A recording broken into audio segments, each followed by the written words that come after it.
உலக அளவில் அதிக மக்கள் தொகை கொண்ட நாடுகள் பட்டியலில் சீனா முதலிடத்தில் இருந்தது. ஆனால் சமீப காலமாக நிலவி வரும் மக்கள் தொகை சரிவு காரணமாக அந்த இடத்தை இந்தியாவிடம் சீனா இழந்துள்ளது. சீனாவில் சமீபத்திய ஆண்டுகளில் பிறப்பு விகிதம் குறைந்து வருகிறது. இதனால் தொடர்ச்சியாக 3வது ஆண்டாக அந்த நாட்டு மக்கள் தொகை சரிவை சந்தித்தது. சீனாவில் தற்போது மக்கள் தொகை சுமார் 141 கோடியாக உள்ளது. குழந்தை பிறப்பு விகிதம் சரிவு மற்றும் கடுமையான குழந்தை கட்டுப்பாடு கொள்கைகள் ஆகியவை இதற்கு காரணம் என்று கூறப்படுகிறது.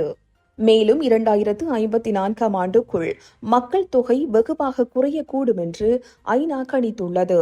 இந்த மக்கள் தொகை சரிவு சீனாவின் பொருளாதாரத்திற்கு பெரும் சவாலாக மாறியுள்ளது. இந்நிலையில் சீனாவின் சிச்சுவான் மாகாணத்தில் அமைந்துள்ள விமான போக்குவரத்து தொழிற்கல்லூரி ஒன்று தனது மாணவர்களுக்கு வரும் ஏப்ரல் 1 முதல் 6 வரை வசந்தகால விடுமுறை அளிக்க உள்ளது.